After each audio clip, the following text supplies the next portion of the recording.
후속 협상이 첫날부터 파행된 배경에는 트럼프 대통령의 거친 공세가 있습니다. 이란의 호르무즈 해협 재봉쇄 발표에도 미국은 해협 상황은 크게 달라지지 않았다고 봤습니다. 워싱턴 연결합니다. 신윤정 특파원. 미국과 이란의 첫 대면 협상이 결국 파행으로 끝난 거죠? 네, 이란 협상 대표단이 트럼프 대통령 위협에 반발해서 협상장을 떠났다는 이란 매체 보도가 나온 이후 아직 협상이 재개됐다는 소식은 없습니다. 다만 협상이 교착 상태로 완전히 끝난 건 아니라는 보도가 이어지고 있습니다. 미 CNN 방송은 스위스 현지 이란 협상팀과 소통하고 있다는 이란 소식통을 인용해서 협상 테이블로 당사자들을 복귀시키기 위한 비공식 논의가 계속되고 있다고 보도했습니다. 미 온라인 매체 악시오스 소속 기자도 협상에 참여하고 있는 외교관을 인용해서 이란 협상팀은 떠나지 않았고 미국과 이란의 논의는 진행 중이라고 전했습니다. AFP 통신도 이란 대표단은 계속 회담에 참여하고 있고 중재국들에게 회담장을 떠날 의사를 전달한 적이 없다고 보도했습니다. 이에 따라 협상이 재개돼 현지 시간 22일 월요일까지 이틀째 이어질지 주목되는데요. 앞서 미국 측은 이번 첫 협상 일정을 이틀 정도로, 이란 측은 하루, 당일 회담으로 전망하기도 했습니다. 네, 이란이 반발한 트럼프 대통령의 발언 어떤 내용입니까? 네, 트럼프 대통령은 이란을 향해 레바논의 친이란 무장정파 헤즈볼라를 막지 않으면 더 강력한 공습을 가하겠다고 위협했습니다. 소셜미디어에서 이란은 즉시 고액 지원을 받는 레바논의 대리 세력이 문제를 일으키는 것을 막아야 한다면서 그렇지 않으면 다시 매우 강하게 타격할 거라고 썼는데요. 이스라엘의 레바논 공습 이유를 헤즈볼라의 도발로 지목하고 레바논 사태가 미국과 이란 간 협상에 악영향을 끼친다는 판단에 따라 이란의 헤즈볼라를 자제시킬 것을 압박한 것으로 보입니다. 트럼프 대통령은 또 이란의 우라늄 농축 권리 유지를 주장한 이란 대통령을 향해서는 입 조심하는 게 좋을 거라고 경고하기도 했습니다. 폭스뉴스 기자와의 통화에서 페제시키안 이란 대통령이 태도를 바로잡지 않으면 그 나라의 나머지를 장악할 것이라고 말한 것으로 전해졌습니다. 트럼프 대통령은 이란과의 종전 양해각서 합의 뒤 이란을 향한 거친 말폭탄 세례를 멈추지 않고 있는데요. 최근 관련 발언 잠시 들어보겠습니다. It's 60 days. They have to make a deal. Otherwise, we will do things that won't make them happy. But if we do that, then all of a sudden you're not going to have the oil flowing out of the strait too quickly because. 트럼프 대통령은 이란이 최종 합의하지 않을 경우 호르무즈 해협에서 미국이 통행료 징수에 나설 수 있다고 거듭 주장했습니다. 호르무즈 해협 통제권과 미군의 해협 봉쇄를 지렛대로 핵 합의를 압박하려는 것으로 보입니다. 네, 이스라엘의 레바논 공습에 반발해 이란이 호르무즈 해협 재봉쇄를 선언했는데요. 그런데 미국은 해협 상황에서 큰 변화는 없다는 입장이죠. 네, 미 에너지부 장관은 언론 인터뷰에서 어제 선박 67척, 그제 55척이 호르무즈 해협을 통과했다면서 석유와 석유 제품은 분쟁 이전과 거의 비슷한 수준이라고 말했습니다. 크리스 라이트 장관 인터뷰 잠시 들어보시죠. Traffic is flowing through the straits quite nicely.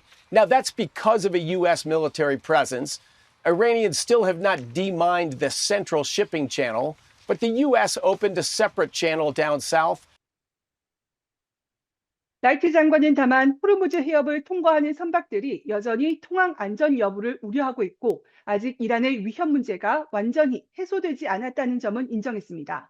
그러면서도 우리가 이란에 보여주고 있는 건 이란이 협조하지 않더라도 해협을 통한 선박 운항이 가능하다는 거라고 강조했습니다. 지금까지 워싱턴에서 YTN 신윤정입니다. 이재명 대통령이 국정 2년 차를 함께할 청와대 수석급 인선을 단행했습니다. 홍보소통수석 자리에는 성기홍 전 연합뉴스 사장을, 민정수석으로는 검찰 출신의 한찬식 김앤장 변호사를 임명했습니다. 정인용 기자입니다.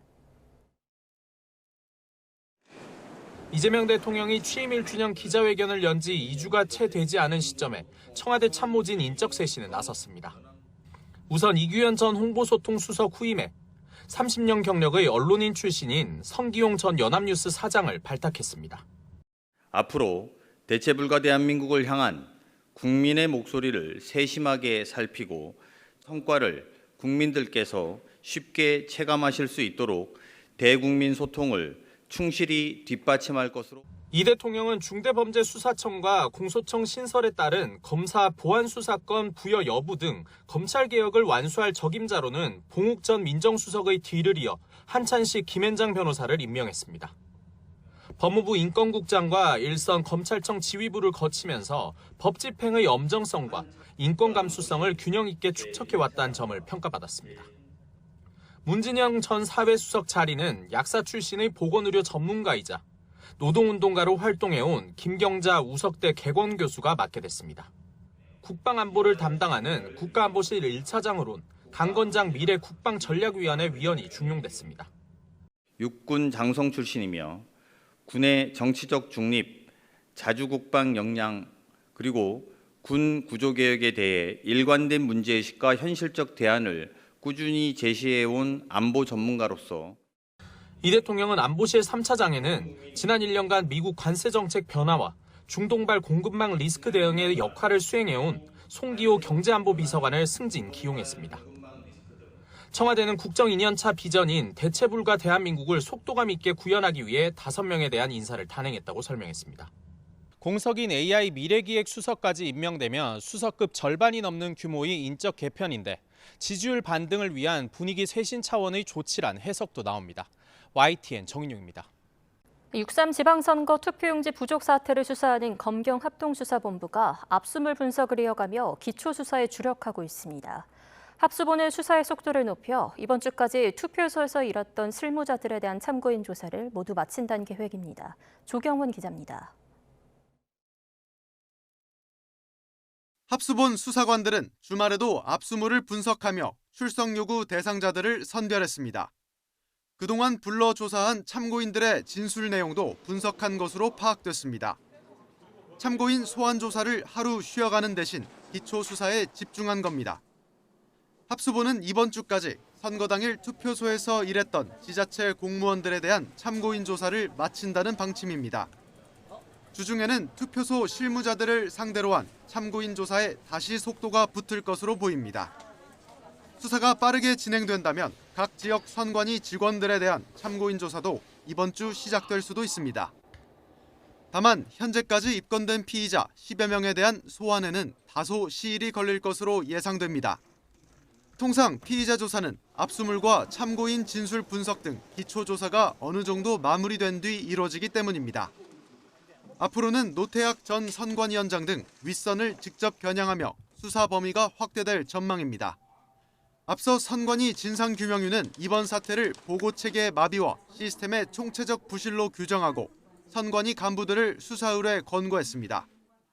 합수본은 노 전 위원장이 배우자를 해외 출장에 동행시키고 선관위 직원들이 유명 휴양지로 외유성 출장을 다녀왔다는 내용의 고발장도 접수해 병합 수사한다는 방침입니다. YTN 조경원입니다.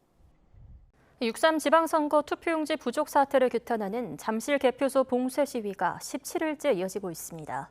시위가 장기화하는 만큼 공연 체육계 피해도 눈덩이처럼 불어나고 있습니다. 윤혜리 기자입니다.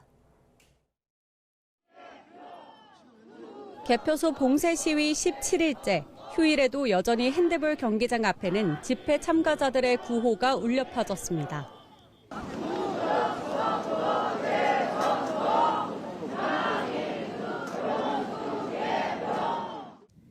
경기장 출입구마다 텐트와 모기장에 자리를 잡았고 곳곳에 돗자리가 펼쳐져 있습니다. 시위가 장기화하면서 이곳은 사실상 농성장으로 변했습니다. 시위 현장에서 불과 수백 미터 떨어진 곳에서는 콘서트를 기다리는 관객들의 대기줄이 길게 이어졌습니다. 안전펜스로 집회 참가자들과 이동 동선을 분리하면서 현장에서 별다른 충돌이 빚어지진 않았습니다. 콘서트 관람객과 집회 인파가 한데 모여 혼잡을 초래하는 상황은 다행히 피했지만 공연 체육계 피해는 눈덩이처럼 불어나고 있습니다. 애초 핸드볼 경기장에서 열릴 예정이었던 서울 파크 뮤직 페스티벌은 인근에 있는 다른 무대로 공연 장소를 급히 변경했고 경기장 인근에서 예정된 다른 콘서트들도 줄줄이 공연 준비에 차질이 이어지고 있습니다. 체육계 피해도 누적되고 있습니다. 핸드볼 경기장을 사무실로 쓰고 있는 9개 종목 단체 누적 피해액이 41억 원을 넘은 것으로 집계됐습니다. 경찰은 불법 행위 수사에 속도를 내며 엄정 대응하겠다는 방침을 고수하고 있지만 집회를 강제 해산할 명분을 찾기 힘들어 질서 유지 이상의 물리력을 투입하는 데 난항을 겪고 있습니다.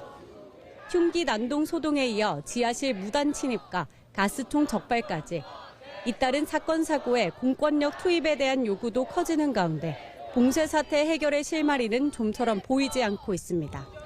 YTN 윤혜리입니다. 네, 경기도 화성시 동탄구의 부동산이 그야말로 끓어오르고 있습니다. 반도체 호황과도 직접 연관돼 있는데요. 동탄에 가려져서 그렇지 부동산 시장 전반적으로 대단히 불안한 모습입니다. 서은숙 상명대학교 경제금융학부 교수와 함께 관련된 내용 살펴보도록 하겠습니다. 교수님 어서 오십시오. 네, 안녕하세요. 네. 저는 지난주에 한국부동산원 자료 보고 깜짝 놀랐어요. 네. 동탄의 주간 아파트값 상승률이 2.22%. 네. 전체 통계를 다 한번 순서를 세어봤더니요. 이게 통계 작성 이후에 7번째로 높은 굉장히 높은 수치더라고요. 왜 이렇게까지 오르는 겁니까? 네, 보통은 사실 그 서울 강남의 그 주택이 한 주에 보통 0.23% 정도 예. 오르잖아요. 그러니까 거기에 비하면 동탄이 거의 한 7배 정도 빠르게 지금 오르고 있는 그러한 추이를 좀 보이고 있죠. 사실 이게 가장 큰 게 그 삼성전자하고 SK 하이닉스의 그 고액 성과급 네네. 그리고 이제 저금리 사내 대출 기대가 좀 커지면서 동탄을 비롯해서 그 지역 근처 지역까지 우리가 흔히 말하는 반도체 직주 근접 지역이라고 부르거든요. 여기에 구매력이 좀 커질 수 있다는 그러한 심리가 이게 인식이 좀 확산된 거죠. 어떻게 보면은 이제 그러다 보니까 방금 조금 전에 이제 뉴스에서 나온 것처럼 일부 매도자 중에서는 더 오를 거라고 예상을 해서 이미 그 전에 계약했던 거를 이제 유지하기보다는 위약금이나 우리 흔히 말하는 것처럼 배액 배상 부담하더라도 오히려 더 높은 가격에 다시 내놓는 것이 더 유리하다라고 판단하는 사례도 생긴 거죠. 한 3억 정도가 만약에 더 뛴다라고 한다면은 그거를 부담해서라도 그걸 더 받는 게 나으니까. 한 1.4억 정도는 더 벌 수 있는 그런 구조기 때문에 굉장히 지금 이러한 추가 상승 기대가 결국은 이 상황을 만들었다라고 봐야 되겠죠. 그죠? 근데 좀 조심해서 봐야 되는 부분도 있어요. 그게 왜냐면은 그러니까 어떻게 보면은 지금 성과급 하나만으로 집값이 오른 것은 아니고요. 그러니까 신도시의 공급, 우리 흔히 말하는 것처럼 사이클이 마무리가 됐어요. 그러다 보니까 매물이 이제 부족해진 점. 그게 이제 첫 번째 이유고, 그다음에 동탄역 그 주변에 GTX-A라든가 하는 그러한 거주하기 좋은 신호들 이런 게 좀 수요를 매력적으로 만든 부분도 있고요. 교통 호재도 있었네요. 네, 그다음에 중요한 거는 이제 규제 지역 지정 전이죠. 그러다 보니까 막차 심리가 굉장히 크게 작용을 한 거고요. 그러다 보니까 이제 이러한 사람들은 좀 갭 투자를 하잖아요. 그래서 전세를 끼고 사려는 투자 수요가 함께 올라간 거가 결국 핵심은 실제 돈이 얼마나 풀렸느냐보다도 앞으로 더 오를 것이라는 기대 심리. 네, 이게 이제 시장을 좀 지배하고 있다라고 보는 게 맞죠. 그렇게 기대 심리가 크다 보니까 한 주 만에 2.22%. 이거를 연으로 환산하면은 200%가 훨씬 넘는 그 정도의 연간 상승이거든요. 단순하게 산술 평균하면 그렇겠지만 그렇게까지 복리로 계산을 해봤더니 한 200%가 넘게 나오더라고요. 무시무시한 올해만 해도 벌써 10% 가까이 오를 정도. 맞습니다. 거래량도 조금 늘었어요. 네, 확실히 늘었습니다. 거래량이. 그래서 국토교통부 실거래 공개 시스템을 보면은 6월 들어서 화성시 동탄구 여기에서만 이루어진 아파트 매매 계약이 1,100건으로 집계가 됐어요. 그러니까 지난해 같은 기간에 630건이었거든요. 거기에 비하면 약 1.6배 정도 수준이라고 볼 수가 있습니다. 근데 이제 원인은 방금 얘기했던 것처럼 한 4가지 정도로 우리가 정리를 할 수가 있는데요. 뭐 반도체 성과급 우리 한 맥시멈 한 53조 정도 풀릴 거라고 지금 기대하고 있는데 유동성이 굉장히 풍부해질 거라는 기대. 두 번째는 이렇게 강남까지 GTX-A가 이제 설치가 되면서 20분 접근이 가능하고 그다음에 세 번째는 용인 반도체 클러스터 배후 수요가 굉장히 크게 작용을 하고 있고요. 네 번째가 가장 결정적인 게 비규제 지역의 프리미엄입니다. 그러니까 동탄은 지금 토지 거래 허가 구역이 아니거든요. 그래서 갭 투자가 굉장히 자유롭고 지금까지는 아직까지는 실거주 의무도 없단 말이에요. 그러다 보니까 이제 이러한 현상이 나타났는데 사실은 가장 우려스러운 거는 거래는 지금 굉장히 폭증하고 있잖아요. 근데 매물 자체는 거의 3개월 만에 42.6% 급감했어요. 그러니까 다시 말하면은 수요가 굉장히 크고 공급은 줄었고. 네, 줄었고. 그러니까 네. 가격이 더 오를 수밖에 굉장히 더 오를 없겠네요. 수밖에 없는 그런 구조다라고 우리가 설명을 할 수가 있겠죠. 네. 자, 그렇다면은 결국에는 규제 지역 문제가 나올 수밖에 없을 네. 것 같은데요. 정부에서도 지금 보고는 있는 것 같아요. 네. 어떻게 지정할 걸로 보십니까? 아마 이제 조건 자체는 지금 되는 것 같아요. 네. 지금. 그래서 근데 문제는 뭐냐면은 이게 이제 지정이 되잖아요. 네. 그러니까 이제 그 규제 지역 그 지정이 임박했다는 소식은 계속 들리고 있단 말이에요. 네. 근데 그럴 때 두 방향이 좀 두 가지로 움직이고 있는 것 같아요. 실거래를 하고 싶어하는 네. 그 수요자들 입장에서는 네네. 좀 관망세로 돌아섰는데 아. 오히려 이러다 보니까 갭 투자의 그 관한 문의가 굉장히 급증을 하면서 이게 이제 완전히 정반대로 지금 움직이고 있는 거죠, 그죠? 그래서 왜냐하면 만약에 규제 지역으로 지정이 되면 대출 한도가 확실히 묶이죠. 70%에서 40%로 그렇죠. 줄어들고 그다음에 실거주 요건도 확실히 맞춰야 된단 말이에요. 네. 규제 이후에 가격이 조정될 수 있는 그러한 부담도 있어요. 그러다 보니까 당연히 실제 거주하려는 실수요자는 관망세로 지금 돌아설 수밖에 없는데 반면에 이제 토지 거래 허가 구역으로 만약에 묶이잖아요.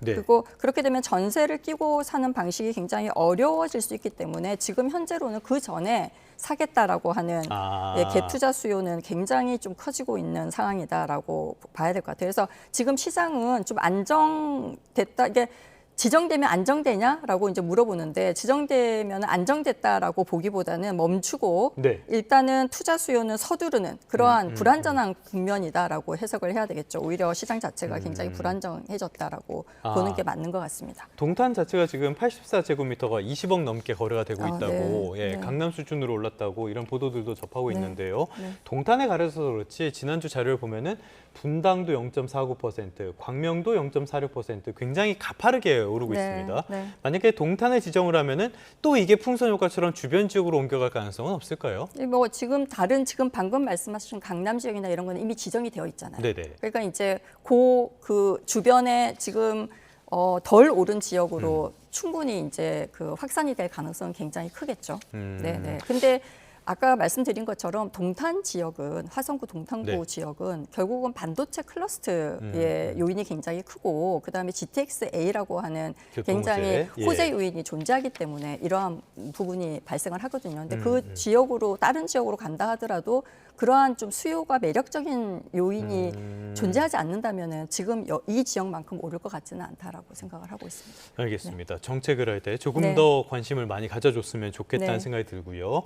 그런데 이런 부동산 시장에 또 기름을 붓는 거에 있는데요. 네. 바로 전월세난입니다. 네, 지금 네. 전월세 수급지수 같은 각종 지표를 봐도 굉장히 상태가 나빠지고 네. 가격도 가파르게 오르고 있는 네, 것들이 확인이 맞습니다. 되는데요. 네. 지금 시장 흐름은 어떻게 보십니까? 좀 문제가 있죠. 확실히. 그죠. 그래서 그러니까 사실 매매 시장만 불안한 게 아니고 임대차 시장도 같이 이제 불안해지고 있는 그런 상황이다라고 예. 우리가 봐야 되겠죠. 그죠. 그래서 전세 수급 지수 방금 말씀하신 거 이게 122.5까지 올라갔어요. 근데 이게 2021년 전세난이 굉장히 심각한 시기에 비교를 해보면 거의 비슷한 수준이거든요. 그러니까 네네. 월세 수급 지수도 최근에 굉장히 많이 올라서 그러니까 전세난이 월세 시장으로 번지는 그러한 모습을 지금 보여주고 있고요. 원인은 이제 크게 세 가지입니다. 그러니까 어떻게 보면 첫 번째가 2022년, 2023년에 착공 물량 감소가 이제 시차를 네. 두고 입주 물량에 지금 영향을 미치고 있다. 지금 라고. 들어갈 집이 부족해진 그렇죠. 거군요. 그래서 예. 서울 공동주택 입주가 2만 7천 가구인데요. 내년에는 36% 정도 급감한 1만 7천 가구로 지금 알려져 있어요. 그래서 그 부분이 이제 첫 번째 원인 중에 하나로 지금 분석이 되고 있고 두 번째는 전월세 매물이 굉장히 그러니까 부족하다 보니까 기존 임차인들이 그냥 이사를 가지 않고 계약을 갱신하는, 그러니까 눌러앉는 그러한 지금 비중이 굉장히 높아지고 있어요. 그러니까 이제 전월세에 대한 수요가 굉장히 계속 지속되는 걸로. 여기도 공급이 부족해지는 네, 거네요. 그렇죠. 세 예. 번째는 서울 정비 사업을 하잖아요. 네. 그러면은 이제 이주 수요가 더 커지잖아요. 이주 수요가 존재하지 않겠습니까? 네. 이게 더해지면서 어떻게 보면은 특정 지역의 전월세 가격이 추가로 오를 수 있는 그런 상황입니다. 이거 굉장히 중요한 이유 중에 하나가 전월세 불안은 결국은 다시 매매 시장 불안으로 연결이 될 수밖에 없거든요. 그러니까 전월세가 오르게 되면 무주택자 같은 경우에는 어떻게 생각하겠어요? 차라리 사자. 그렇죠. 라는 예. 생각을 하게 될 거고 투자자는 이제 전세를 끼고 사는 비용이 더 낮아지게 되는 거죠. 그죠? 그러다 보니까 오히려 투자하기에 좋은 예. 시기다라고 생각을 할 수가 있는 거죠. 그래서 부동산 대책은 어떻게 보면 매매 가격만 보고 접근하면 절대로 안 예. 되고요. 그러니까 전월세 공급, 그다음에 입주 물량, 그다음에 정비 사업 이주 수요 이런 거를 좀 종합적으로 같이 고려하면서 정책을 세워야지 이게 먹히지. 요것만 잡겠다라고 그러니까요. 하면은 다른 데로 결국은 네. 풍선 효과 말씀하신 것처럼 이전되는 그러한 상황이 발생할 수 있습니다. 충분히. 딱 지금이 그런 상황인 것 같습니다. 네네. 서울 외곽 지역에서도 월세가 200, 300 정도에 다다르고 있다고 하는데 네. 이 정도면은 돈을 빌렸을 때 한 4, 5억 정도 빌렸을 그렇죠. 때 이자 비용이다 보니까 네네. 매매 수요를 많이 이전하는 듯한 느낌이 드는데요. 네. 김용범 정책실장이 지금 상황을 두고 부동산 과세에 대한 이야기를 했습니다. 네. 부동산 과세를 정상화해야 한다. 보유세와 양도세를 합리적으로 수정하는 것은 필요하고 옳은 방향이다. 네. 올리겠다는 뜻으로 봐야겠죠, 이건? 이게 이제 좀 해석을 잘해야 되는데요. 예. 일단 먼저 우리가 팩트로 정책 메시지를 한번 보시죠. 정책 메시지는 굉장히 분명해요. 네. 그러니까 반도체 호황으로 생긴 그 우리의 부가 생산적 투자나 좀 미래 산업으로 가도록 하는 게 생산적 금융이었잖아요. 그렇죠. 이게 이번 정부가 굉장히 중요하게 생각하는 부분이었는데 이게 네. 부동산 가격 상승으로 흡수가 되면은 이 반도체 호황으로 우리가 누릴 수 있는 이득이 굉장히 줄어들고 오래 가지 못한다라고 하는 문제의식이 네. 확실히 그 핵심 메시지인 것 같아요. 근데 그것 때문에 이제 보유세와 양도세를 좀 합리적으로 조정해야 된다라고 하는 메시지를 낸 것 같은데요. 여기에 증세냐라고 생각을 굉장히 많이 하는데 증세라는 단어보다는 어떻게 보면 부동산 과세 정상화를 우리가 어떻게 해석할 것인가 하는 네네. 이슈가 있는 것 같아요. 그래서 우리가 보유세와 양도소득세를 딱 보면 보유세는 집을 많이 보유하는 데 따르는 비용을 높여가지고 네. 우리가 원했던 거는 매물 출회를 유도를 하는 거잖아요. 시장에 이제 그렇죠. 물건이 많이 나오도록. 양도세 자체는 해석을 해보면은 거래를 막지 않으면서 투기적 차익을 얻는 거에 대한 거를 관리하겠다. 이러한 방향이 훨씬 더 크죠. 원래의 목적은. 네. 근데 세제를 부과하는 것이 효과는 있지만 반드시 부작용도 같이 오잖아요. 방금 얘기한 것처럼 보유세 올리면은 다주택자들이 매물 출회보다는 어떻게 합니까? 전가를 하겠죠. 그렇죠. 전가를 하겠죠. 예. 임대료 전가 논란이 생길 수가 있고요. 그다음에 양도세를 과도하게 높이면 오히려 매물 잠김 현상이 발생을 하는 거죠. 그래서 양도세하고 지금 증세냐 아니냐 이런 이슈보다도 이제 부동산, 그러니까 세금의 정상화라고 하는 것은 이 기능을 강화시키겠다라고 하는 걸로 해석이 가능한데 이거를 따로 볼 게 아니고 뭐 공급 대책, 그다음에 대출 정책, 임대차 안정 대책이 함께 패키지로 나와야지 네네. 세금 이슈만 나오게 되면 결국은 아. 다시 이제 시장에 대한 불확실성이 굉장히 이제 네네. 커질 수밖에 없는. 왜냐하면 사람들이 이렇게 생각하거든요.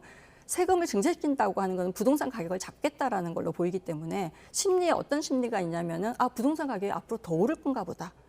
라고 반응하는 네네. 게 굉장히 크기 때문에 이러한 그 심리를 잡는 거는 굉장히 어렵거든요. 예. 그래서 같은 정책이 나와야 되는데 뭐 공급 정책이나 이런 거에 대한 거는 뚜렷하게 나오는 게 없잖아요. 이러다 보니까 그렇죠. 시장이 굉장히 불확실해진다라고 우리가 해석을 할 수가 있겠죠. 네. 세제 정책에 대해서는 여러 의견이 있지만은 말씀하신 것처럼 네. 세제만으로는 해결할 수가 네, 없기 없다. 때문에 네네. 예, 조금 더 정책 여러 가지로 종합적으로 신경을 써줘야 될 것 같습니다. 네. 자, 이렇게 주택담보대출 수요도 꾸준히 늘어나는데 최근에는 코스피가 강세를 보이면서 네. B2 수요까지 굉장히 많단 네, 말이에요. 맞습니다. 지금 5대 시중은행의 가계대출이 2달 만에 6조 원 넘게 늘었다고 하는데 네. 이거는 조금 우리가 눈여겨봐야 될 부분 굉장히 아닌가요? 우려스러운 속도죠. 예. 이제 원래 5대 은행 연간 목표치가 4조 3,300억 원이었거든요. 예. 근데 이미 1.4배를 지금 초과해서 사용하고 있는 상태인 거죠. 이제 배경은 아까 말씀하신 것처럼 두 가지인데요. 하나는 반도체 중심의 이제 증시 상승 네네. 때문에 B2 수요가 늘어난 부분. 그러니까 이제 신용대출이나 마이너스 통장을 굉장히 많이 쓴 부분이 있고요. 다른 건 하나는 결국은 주담대. 주택 시장에 대한 예, 불확실성 때문에 집값이 마지막에 더 오를 거라는 기대 때문에 실수요자들도 매수를 좀 앞당기고 있고 그다음에 투자 수요는 규제 전에 막차를 타겠다라고 하는 심리가 굉장히 강해지면서 신용대출하고 주담대 대출이 같이 오르고 있는 그러한 현상을 지금 보이고 있습니다. 네네. 네. 알겠습니다. 금리도 높아지는 추세인데 네. 이게 괜찮을지 모르겠는데요. 네네. 좀 걱정이 되는 부분이 있고요. 하나 더 걱정되는 부분을 살펴보자면은 역시 환율이 아닐까 싶어요. 네네. 지금 원달러 환율이 1,530원대, 여전히 1,500원이 넘는 굉장히 높은 수준을 유지를 하고 네네. 있거든요. 네. 그래서 이번 달 들어서 평균 원달러 환율이 1,520원도 웃돌았네요. 맞습니다. 이거 굉장히 높은 수준 네, 아닙니까? 네. 외환위기 이후의 최고 수준이라고 우리가 봐야 예. 되겠죠. 그래서 98년 2월 외환위기가 있을 때 이후로 가장 높은 월 평균 수준을 우리가 지금 보여주고 있고요. 글로벌 금융위기 때랑 비교하면은 사실 2009년 3월이 가장 높았는데 그때보다 네. 70원 정도가 더 높은 수준이라고 봐야 됩니다. 근데 굉장히 우려들을 하시는데 외환 위기랑 글로벌 금융위기 때랑은 원인이 달라요. 네네. 그때는 사실은 외화를 획득하기가 굉장히 어려운 외화자금 유동성 위기 상황이었거든요. 네. 그러니까 달러가 없었던 상황인 거죠. 그러다 보니까 달러 가치가 굉장히 많이 올랐는데 지금은 달러를 구하기 어려운 상황이 아니고 지금은 이제 미국 자체가 고금리 상태고 네. 고금리 상태면 어떻게 되겠습니까? 자금이 그쪽으로 달러에 대한 수요가 굉장히 높아지겠죠. 그럴 수밖에 그래서 없어요. 예, 예. 그리고 뭐 중동 리스크가 어느 정도 완화될 거라고 생각은 하고 있지만 여전히 불확실성이 존재를 하고 있고요. 그리고 외국인 자금 이탈이 굉장히 커요. 그러니까 98년가 글로벌 금융위기 때는 우리나라가 어떤 특징이 있었냐면은 공공 부분에서 외환 관리를 했어요. 근데 지금은 네. 민간 부분이 외화 포트폴리오를 관리를 하니까 예를 들면 이런 걸 쉽게 얘기를 하면 예전에는 경상수지 흑자가 생기면은 이게 전부 다 달러를 우리가 그렇죠. 갖고 예, 예. 있기 때문에 원달러 환율이 떨어졌단 말이에요. 네. 근데 원달러 환율이 떨어지는 효과와 동시에 뭐가 있냐면은 국민연금이 이제 외국 주식들을 사게 되죠. 네네. 예, 그렇게 되면서 포트폴리오를 관리를 하다 보니까 다시 달러에 나가는 대한 수요가 또 생기는 거네요. 생기는 거죠. 예. 그러다 보니까 이게 이제 굉장히 관리하기 어려운 그런 상황으로 가고 있다라고 봐야 되겠죠. 원인은 다르다라는 데 좀 네. 초점을 두셨으면 좋겠습니다. 알겠습니다. 원인은 다르다 보니까 아무래도 우리 경제가 받을 타격도 좀 다르겠지만 네. 일단 걱정이 되는 건 사실인지라 네, 맞습니다. 이 부분도 좀 해결이 됐으면 좋겠습니다. 지금까지 서은숙 상명대학교 경제금융학부 교수와 함께했습니다. 오늘 말씀 고맙습니다. 네, 감사합니다.